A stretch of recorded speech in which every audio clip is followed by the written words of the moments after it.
Hello friends, स्वागत है आप सबका हमारे यूट्यूब चैनल MM विद्यापीठ में। पिछले लेक्चर में हम लोग देखे थे सेक्शन फार्मूला, निर्देशांक ज्यामिति का क्लास 10th का सेक्शन फार्मूला हम लोग देखे थे, विभाजन सूत्र। आज हम लोग 7.3 के लिए इंट्रोडक्शन देखेंगे, त्रिभुज का क्षेत्रफल यानी एरिया ऑफ ट्रायंगल। ठीक है, कोऑर्डिनेट ज्योमेट्री का पार्ट है ये हमारा। एरिया ऑफ ट्रायंगल हम लोग कैसे निकाल पाएंगे अगर हमको हर बिंदु का कोऑर्डिनेट दिया हो यानी निर्देशांक दिया हो। तो मान लीजिए हमारे पास ये हो गया y अक्ष यानी y एक्सिस, और ये हो गया हमारे पास x अक्ष यानी x एक्सिस। अब क्या करना है, हमारे पास एक ट्रायंगल है, मान लीजिए यहाँ पे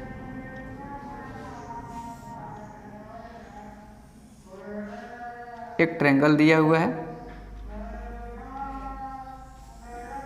और हमको इसका कोऑर्डिनेट दिया हुआ है। ये मान लीजिए हमारे पास A है, ये हमारे पास B है और ये हमारे पास C है। इसका कोऑर्डिनेट है x1 y1, इसका दिया हुआ है x2 y2 और इसका दिया हुआ है x3 y3। x2 y2 को हम लोग थोड़ा ऊपर लिखते हैं, ये पॉइंट B था, ये है हमारा x2 y2।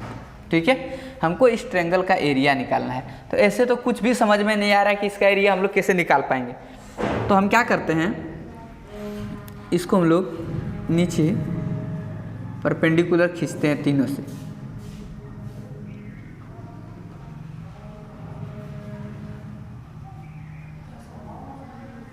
इसका नाम दे देते हैं हम लोग M N और ये हो गया हमारे पास L। ठीक है, अब देखिए B का निर्देशांक क्या है, A का निर्देशांक है ना। सबसे पहले A का निर्देशांक देखते हैं। A का कोऑर्डिनेट यानी निर्देशांक हमको क्या दिया हुआ है, A का निर्देशांक दिया हुआ है x1 y1।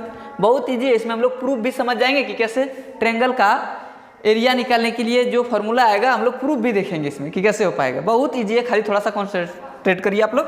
A का निर्देशांक है x1, y1, तो हम कह सकते हैं अगर एक का निर्देशांक x1 y1 है, तो यानी अगर ये हमारा ओरिजिन था O, तो हम लोग कह सकते हैं ON बराबर क्या हो जाएगा, ON बराबर x1 होगा, क्योंकि y अक्ष तथा बिंदु के जो बीच का दूरी होता है यही हमारा क्या कहलाता है, x। तो यहाँ से यहाँ तक का जो दूरी होगा यही x1 हो जाएगा, तो वहाँ पे जो होगा वही तो यहाँ भी होगा। तो ON का मान क्या हो जाएगा, x1, और AN का वैल्यू क्या हो जाएगा, y1। कोई दिक्कत है? चलिए अब इसी तरह से हम लोग देखते हैं B का निर्देशांक क्या दिया हुआ है। B का निर्देशांक हमारे पास दिया हुआ है x2 y2। तो x2, तो OM को हम लोग क्या लिख सकते हैं, x2, और MB, ये MB ही है ना, ये वाला पॉइंट हमारा B है, तो ये MB है, तो MB को क्या लिख सकते हैं हम लोग, y2। कोई दिक्कत है? नेक्स्ट एक लास्ट बच गया C का निर्देशांक।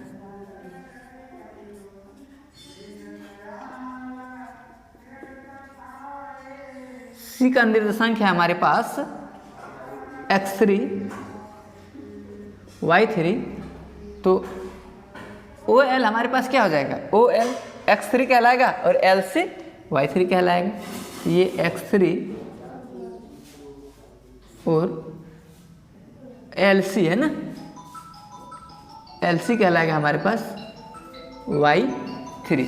अब देखिए ON हमको पता चल गया x1, AN ये वैल्यू पता चल गया। अब हम क्या करेंगे, MN का जरूरत पड़ेगा, तो MN का वैल्यू क्या हो जाएगा, देखिए तो ये अगर यहाँ से हमारे पास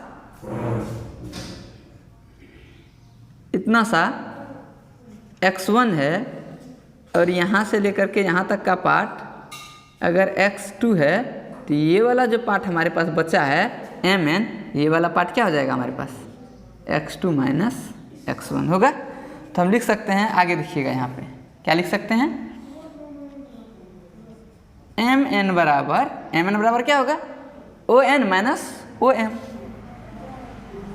ओ एन माइनस ओ एम, मतलब एम एन बराबर हो जाएगा ओ एन का वैल्यू क्या है x1 माइनस, सॉरी ये देखिए यही होगा ना, ओ एन में घटाना होगा ओ एम, तो ओ एन का वैल्यू x1 माइनस x2।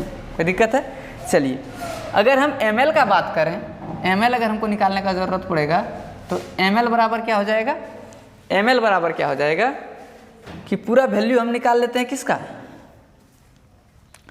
ओ एल का, और ओ एल में घटा देंगे हम लोग किसको, ओ एन को, ओ एम को, तो ओ एल का वैल्यू इसको लिख सकते हैं O L minus O M, O L में अगर ओ एम घटा देंगे तो एम एल बच जाएगा, तो एम एल बराबर क्या हो गया, O L minus O M, तो ओ एल का वैल्यू कितना, ओ एल का वैल्यू है यहाँ से भी देख सकते हैं हम लोग x3 माइनस ओ एम का वैल्यू क्या है x2। कोई दिक्कत है? और एक लास्ट, अगर हमको एम एन निकाल लिए, अगर हमको ज़रूरत पड़े एन एल का, किसका ज़रूरत पड़े, एन एल का, तो एन एल बराबर क्या हो जाएगा, इसको भी निकाल लेते हैं हम लोग। एन एल बराबर हो जाएगा ओ एल में घटा दीजिए ओ एन, ओ एल में ओ एन घटा दीजिएगा तो एन एल बच जाएगा, तो लिखेंगे क्या हम लोग, O L minus O N, तो ओ एल का वैल्यू क्या है x3 माइनस ओ एन का वैल्यू यहाँ से भी देख सकते हैं क्या है x1, यानी एन एल का हमारे पास मान ये निकल गया। यहाँ तक कोई दिक्कत है? चलिए हमको त्रिभुज ABC का मान चाहिए, इसको हम लोग थोड़ा सा शेडो कर देते हैं, जिसका हमको मान चाहिए हम उसको थोड़ा सा शेडो कर दे रहे हैं। अच्छा अब देखिए, अगर टोटल हम क्षेत्रफल निकाल लें, पूरा जितना बड़ा एरिया है उसमें अगर क्षेत्रफल निकाल के अगर हम इसको घटा दें, देखिए हम कुछ लिखना चाहते हैं, पहले इसको समझिए इधर क्या लिखना चाह रहे हैं। कोई भी दो भुजा अगर समांतर है तो उसको हम लोग कहते हैं समलंब चतुर्भुज। अगर हम लिखें त्रिभुज ABC का क्षेत्रफल बराबर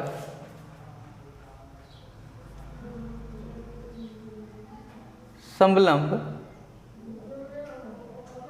ABMN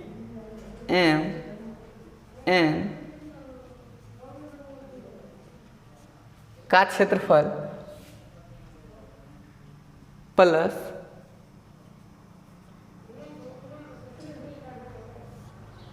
समलंब ABMN, ये वाला पार्ट हो गया, और समलंब इधर क्या बच गया ACLN, समलंब ACLN का क्षेत्रफल। तो अगर इस समलंब को ABML को जोड़ ABMN जोड़ देंगे तो इतनी वाला पार्ट, और अगर ACLN जोड़ दिए तो ये वाला पार्ट, ये पूरे जोड़ के ये पूरा वाला डिजाइन का क्षेत्रफल हो गया। इसमें से अगर हम माइनस कर दें किसको,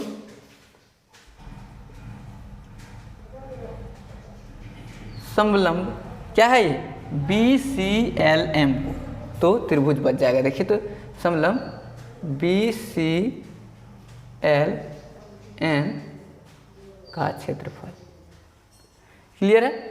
अगर हम पूरे देखिए इसका क्षेत्रफल निकाल लिए, फिर इसका क्षेत्रफल निकाल लिए, और दोनों को जोड़ के अगर इस पूरे को क्षेत्रफल घटा दिए तो त्रिभुज ही बचेगा। चलिए अब रही बात समलंब सबका क्षेत्रफल निकालेंगे कैसे, तो हम लोग जानते हैं समलंब चतुर्भुज का क्षेत्रफल का फॉर्मूला क्या होता है, 1/2 गुना समांतर भुजाओं का योग इंटू ऊंचाई। चलिए अब हम लोग सबका पहले क्षेत्रफल इस जगह निकालते हैं, अलग अलग निकाल लेते हैं एक बार।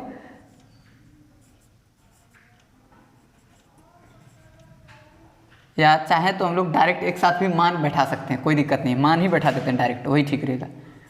त्रिभुज का क्षेत्रफल बराबर क्या हो जाएगा 1/2 गुना समांतर भुजाओं का योग, तो समलंब ABMN के लिए समांतर भुजा कौन हो जाएगा BN और A, BM और A एन, तो लिखेंगे B M plus A N गुना ऊंचाई, तो ऊंचाई कौन हो जाएगा इसका, एम एन, एम एन लिख दिए, प्लस एक बटा मतलब ए सी एल एन का क्षेत्रफल निकालना, तो 1/2 इंटू समांतर भुजाओं का योग, तो ए सी एल एन के लिए समांतर भुजा क्या हो जाएगा, ए सी एल एन के लिए समांतर भुजा हो जाएगा A N plus C L, A N plus C L into H, तो इसके लिए ए सी एल एन के लिए एच कौन हो जाएगा, एन एल, ये हो गया एन एल, माइनस समलम B C L N, B C L N का क्षेत्रफल क्या हो जाएगा 1/2 गुना बी सी एल एन, देखिए बी सी एल एन के लिए समांतर भुजा कौन हो जाएगा, बी एम और सी एल, तो लिखेंगे यहाँ पे B M plus C L into H, H इस बार कौन हो जाएगा, एम एल, एच हो गया हमारे पास एम एल, कोई दिक्कत है। चलिए अब वैल्यू पुट करते हैं हम लोग, तो वैल्यू पुट करेंगे तो क्या हो जाएगा 1/2 into B M, B M का मान कितना है देखिए, तो बी एम या M B y2 plus A N का मान कितना है y1 into M N, M N का मान कितना है देखिए, एम एन कहाँ पे है, एम एन का मान है x1 माइनस x2, फिर plus half A N plus C L, A N का मान कितना है देखिए, तो ए एन का मान है y1 प्लस सी एल या एल सी का मान कितना है y3, ये हो गया y3 इंटू क्या चाहिए एन एल का मान कितना निकालें हम लोग, एन एल का मान x3 माइनस x1 और माइनस, अब माइनस था तो माइनस 1/2 इंटू बी एम का मान कितना है देखिए, तो बी एम का मान है हमारे पास y2, तो y2 लिख दिए, प्लस सी एल का मान क्या है हमारे पास, सी एल का मान y3 कर दिए इंटू एम एल, तो एम एल का मान हम लोग यहाँ निकाल चुके हैं कितना, x3 माइनस x2, ठीक है, ये ब्रैकेट बंद हो गया। अब क्या करते हैं, सबसे हम 1/2 को ले लेते हैं कॉमन, सबसे हम क्या करेंगे 1/2 को ले लेंगे कॉमन, तो 1/2 आ गया हमारे पास कॉमन, तो अंदर में क्या बचा, अब ये दोनों को मल्टीप्लाई करके भी लिख ही देते हैं साथ ही साथ, ठीक है, देखिए ये क्या हो जाएगा y2 minus y1, y2 into x1, फिर y2 से इसको गुना करेंगे यानी माइनस y2 x2, फिर अब y1 से गुना करेंगे तो y1 x1 प्लस में y1 x1, फिर y1 x2 लेकिन प्लस माइनस y1 x2, फिर प्लस हाफ तो पहले ही कॉमन ले लिए थे सबसे, अब y1 x3, ठीक है, y1 x3, अब फिर y1 प्लस और माइनस करेंगे तो माइनस y1 x1, ठीक है, अब फिर आ गया माइनस, तो माइनस के लिए माइनस रहेगा और अभी दोनों को गुना करके अंदर में फिर ब्रैकेट में ही लिखना पड़ेगा, क्योंकि ये दोनों गुना होगा तो बाहर में माइनस लगा हुआ है ना, y2 x3,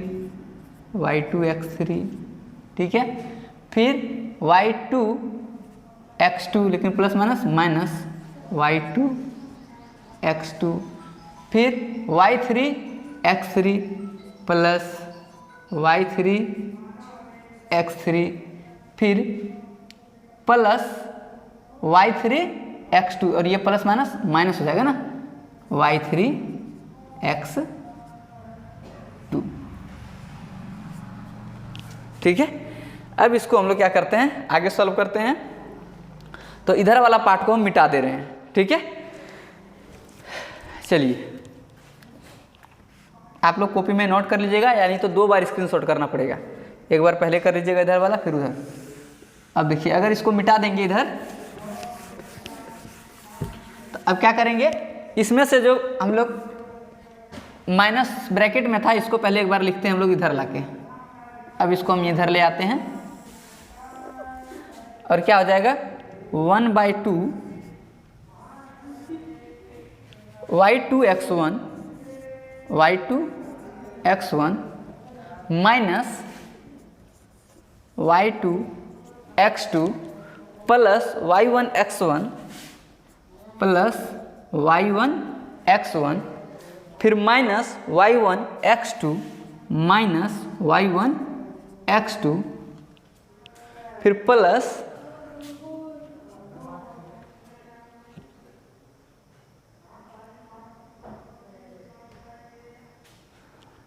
कुछ कर। अब y1 से गुना हो गया y1x1, अब क्या होगा y3x3 प्लस में हो जाएगा, तो ये हो गया हमारे पास y3x3। फिर क्या हो जाएगा ये y3x1 लेकिन माइनस में y3x1। अब फिर इसको गुना करेंगे y2x3 प्लस y2x3 फिर y2x2 माइनस में y2x2 और फिर y3x3 प्लस में हो जाएगा ये y3x3 फिर y3x2 लेकिन प्लस माइनस माइनस में होगा y3x2। लेकिन ये जो हमारा गुना किए जहाँ से y2x3 ये पूरा हमारा किस में रहेगा, ब्रैकेट के अंदर, और इसके बाहर में क्या लगा हुआ था माइनस। ठीक है, देख लीजिए ये दोनों को गुना कर दिए लेकिन ये माइनस लगा हुआ था बाहर में, इसलिए इसको ब्रैकेट के अंदर रख दिया। अब इसको हम लोग लिखते हैं।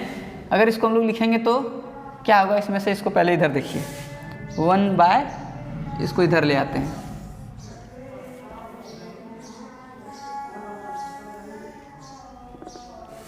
वन बाई टू हमारे पास कॉमन है, क्या बचेगा उधर y2x1 माइनस y2x2 फिर प्लस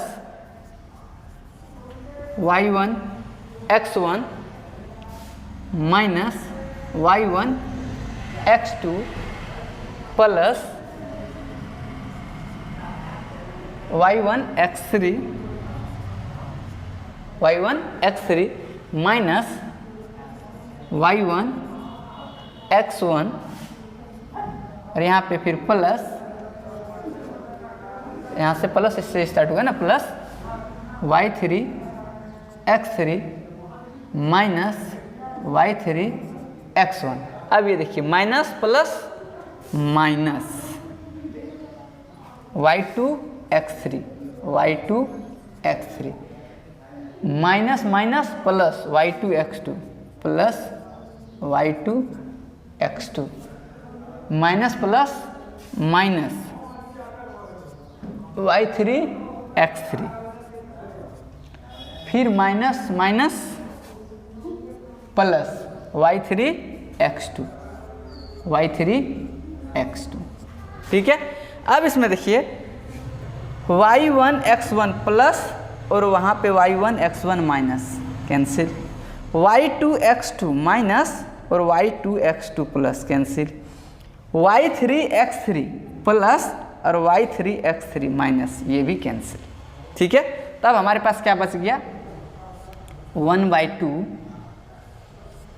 ठीक है, 1/2 ब्रैकेट के अंदर क्या बचा इधर y2x1 minus y1x2 plus y1x3 minus y3x1 minus y2x3 plus y3x2।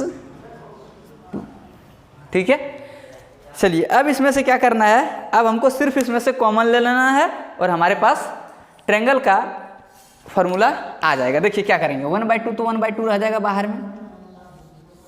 अब यहाँ पे x1 एक यहाँ है और दूसरी बार x1 यहाँ है, दोनों में से अगर x1 को ले लिया जाए कॉमन तो देखिए अब क्या बचेगा, x1 दोनों में से कॉमन ले लेते, यहाँ क्या बचा y2 और वहाँ पे बचा y3 माइनस, फिर लिखते हैं प्लस। इस बार x2 को कॉमन ले लिया जाता है। x2 कहाँ कहाँ है देख लीजिए, तो एक बार यहाँ है x2 और एक बार यहाँ है x2, तो x2 ले लिए कॉमन, तो यहाँ बचा y3 और x2 यहाँ था तो x2 कॉमन ले लिए, क्या बच गया माइनस y1। ठीक है, इस बार x3 को कॉमन लीजिए।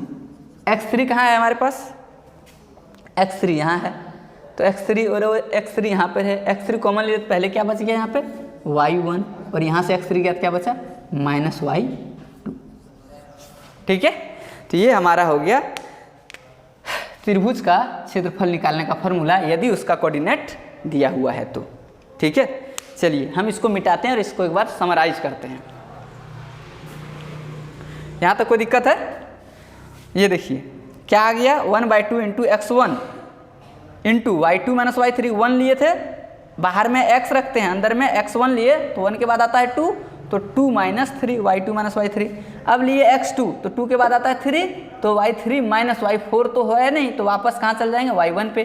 फिर हम लोग लिए x3, तो x3 के बाद क्या आता है x4, तो 4 तो है नहीं, तो अंदर में तो y वाला लिखाता है, तो 4 के बाद क्या लिखेंगे 1 y1 माइनस फिर 1 के बाद 2 y2। ठीक है, चलिए इसको हम लोग थोड़ा सा समराइज करते हैं।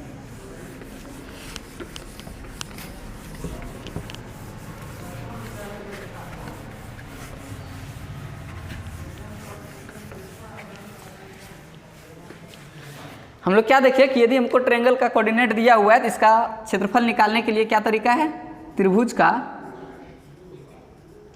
क्षेत्रफल बराबर क्या हो जाएगा 1/2 x1, तो 1 लिए तो इस बार अंदर में y रहता है, तो y2 माइनस y3, यहाँ पे 1 लिए थे तो अब क्या आ जाएगा x2, 2 के बाद आता है 3, तो y3 माइनस y4 तो होता नहीं है, तो क्या करेंगे y1, फिर प्लस x1 ले लिए, x2 ले लिए, अब क्या लिखेंगे x3, उसके बाद अब 3 के बाद 4 तो आता नहीं है, तो क्या लिखेंगे y1 माइनस y2।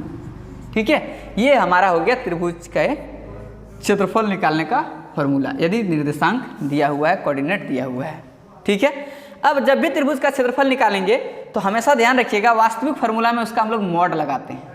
ठीक है, मॉड क्या होता है, कभी भी उसका मान अगर ऋणात्मक आ जाएगा तो उसको हम लोग क्या लिखेंगे धनात्मक, क्योंकि त्रिभुज का क्षेत्रफल कभी ऋणात्मक हो नहीं सकता है, तो यहाँ पे वैसे हम लोग क्या लगा देते हैं मॉड।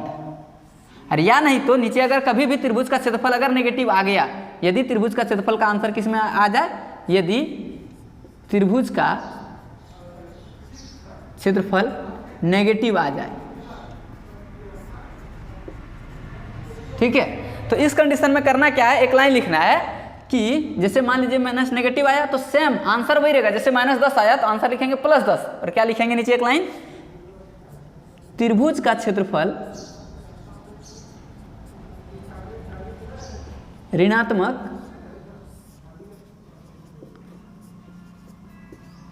नहीं हो सकता है, अतः त्रिभुज का क्षेत्रफल बराबर जो भी आंसर नेगेटिव में आया था वही वाला सेम आंसर रहेगा पॉजिटिव में लिख देंगे। ठीक है, चलिए अब कुछ और चीज थोड़ा छोटा देखना है हमको, उसको देख लेते हैं थोड़ा सा।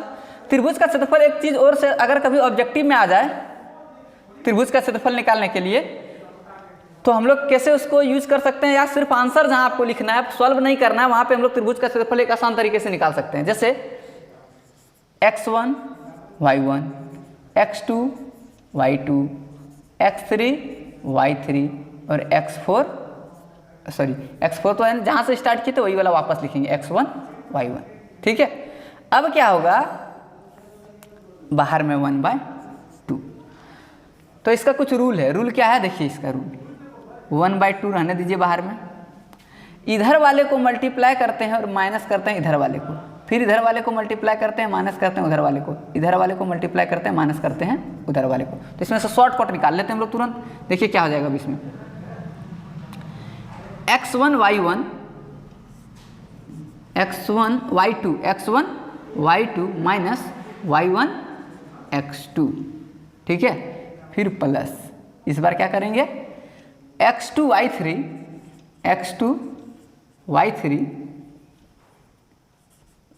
y3 माइनस x3 y2,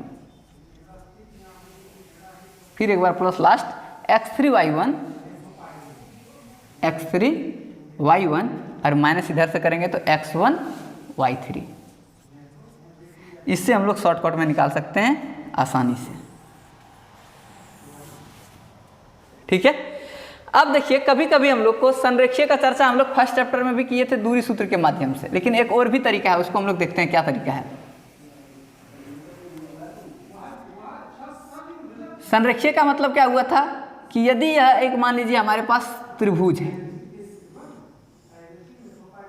तो इसका क्षेत्रफल कुछ ना कुछ निकलेगा, क्योंकि इसमें कुछ ऊंचाई है, ई और छोटा हो जाए तो इसका क्षेत्रफल कुछ ना कुछ आएगा लेकिन और कम आएगा, और ये और छोटा हो जाए तो इसका भी क्षेत्रफल कुछ ना कुछ आएगा लेकिन ये और कम आएगा। लेकिन अगर वो बिंदु घटते घटते हमारा यहाँ पर शिफ्ट कर जाए तो अब जो त्रिभुज बचा उसका ऊंचाई क्या हो गया, 0। जब तीनों संरेखीय हो गया, ए यहाँ, बी यहाँ, सी यहाँ, पहले कहीं यहाँ था बी, फिर यहाँ आया, घटते घटते वो बी कहाँ चल गया, ए सी पर चल गया, तो वो क्या हो गया, संरेखीय हो गया। और संरेखीय हो गया, इस स्थिति में त्रिभुज का ऊंचाई क्या हो गया, 0। तो अगर कोई संरेखीय बिंदु होगा उस स्थिति में हम लोग यूज कर सकते हैं त्रिभुज का क्षेत्रफल क्या हो जाएगा, 0। संरेखीय के केस में अगर हमको बताना हो कि ये बी सी एक संरेखीय बिंदु है बताइए, तो हम लोग त्रिभुज का क्षेत्रफल निकालेंगे और यदि 0 आ गया तो क्या कह देंगे कि वह एक संरेखीय है,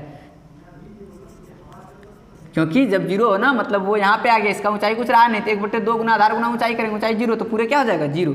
यदि त्रिभुज का क्षेत्रफल बराबर 0 हो तो वे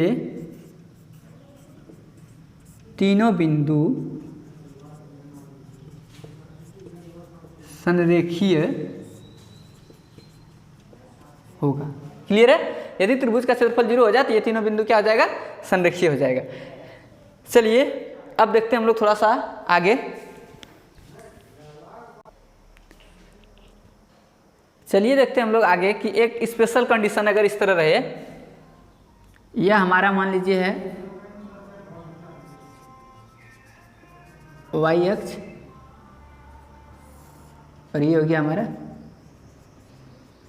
x अक्ष। ठीक है, और एक ट्रायंगल ऐसा हो हमारा जिसका एक शीर्ष हो मूल बिंदु पे, एक शीर्ष कहाँ हो, मूल बिंदु पे। मान लेते हैं ये हमारा b है और b पर ही हमारा ये ओरिजिन पर ही b है, और दूसरा शीर्ष कहीं y अक्ष पर हो और तीसरा शीर्ष हमारा कहीं x अक्ष पर हो। अगर y अक्ष पर होगा तो इसका कोऑर्डिनेट क्या होगा, y अक्ष पर x का वैल्यू 0 होता है, तो जो भी होगा ये 0, y होगा। और ये x अक्ष पर है तो यहाँ पर y 0 होगा, तो इसका जो भी निर्देशांक होगा ये x, 0 के रूप में होगा। और ये हमारा मूल बिंदु 0, 0 है ही, तो यह कैसा त्रिभुज बना, एक समकोण त्रिभुज बना। और जब भी इस तरह का आपको मिले कि एक 3 निर्देशांक मिले जिसमें एक मूल बिंदु हो और एक तो में x 0 हो और दूसरे में y 0 हो, तो इस कंडीशन में अगर आपको कभी ऑब्जेक्टिव में बनाना पड़े तो त्रिभुज का या सिर्फ आपको आंसर देना है तो त्रिभुज का क्षेत्रफल डायरेक्ट क्या हो जाएगा, देखिए तो आधार गुना ऊंचाई, 1/2 गुना आधार गुना ऊंचाई करते हैं हम लोग, तो 1/2 गुना आधार, आधार क्या है आपके पास x, ये वाला दूरी आपके पास कितना है x, और ऊंचाई ये, और ये वाला दूरी आपके पास कितना है y। तो त्रिभुज का क्षेत्रफल क्या आ गया, त्रिभुज का क्षेत्रफल हो जाएगा डायरेक्ट इस तरह के केस में xy/2। तुरंत हम लोग इसको आसानी से, ये बहुत स्पेशल केस है, अगर ऐसा रहा तो हम लोग xy/2 यूज कर सकते हैं। वैसे हम लोग को डायरेक्ट ऐसे निकाला। और ध्यान दीजिएगा जब भी त्रिभुज का क्षेत्रफल निकालिएगा तो लास्ट में वर्ग मात्रक लिखना नहीं भूलेंगे। त्रिभुज का क्षेत्रफल जो भी आएगा लास्ट में क्या करना है, वर्ग मात्रक लिखना कंपलसरी है। त्रिभुज का जैसे मान लीजिए त्रिभुज का क्षेत्रफल का आंसर आया, कोई भी त्रिभुज था, त्रिभुज का क्षेत्रफल आ गया मेरे पास समथिंग मान लीजिए a, तो लिखेंगे a वर्ग मात्रक, क्योंकि क्षेत्रफल हमेशा ये हमारा क्या होगा, वर्ग इकाई या वर्ग मात्रक में ही लिखा जाएगा। ऐसा नहीं लिखेंगे तो वो हमारा गलत हो जाएगा। ठीक है, चलिए इसका इंट्रोडक्शन पूरा हम करा दिए, इसमें प्रूफ भी करा दिए, संरेखीय अगर होगा तो उस केस में त्रिभुज का क्षेत्रफल 0 होगा, ये सब हम सारा करा दिए। अब आप लोग कोशिश करिए एक्सरसाइज 7.3 का बनाने के लिए, एग्जाम्पल और एक्सरसाइज भी, और वो बनेगा क्योंकि हम इसमें पूरा डिटेल में आप लोग को एक्सप्लेन करके थ्योरेटिकल पार्ट समझाते हैं। थोड़ा सा भी उसमें कुछ छूटता नहीं है, पूरा एक्सप्लेन कर देते हैं ताकि आप लोग जब भी बनाएं तो सवाल आसानी से बन सके। ठीक है, और टेंशन नहीं लेना है, पूरा फ्री होके बनाना है, टेंशन नहीं लेना है। जहाँ नहीं समझ में आएगा वीडियो रोकिए, उतारिए कॉपी में एक एक स्टेप करके और पुनः देखिए कहाँ पे समस्या है। आप ध्यान से देखेंगे तो आपका लगभग सारा समस्या क्लियर हो जाएगा। ठीक है, चलिए फिर मिलते हैं आप लोग से नेक्स्ट वीडियो में। Thank you.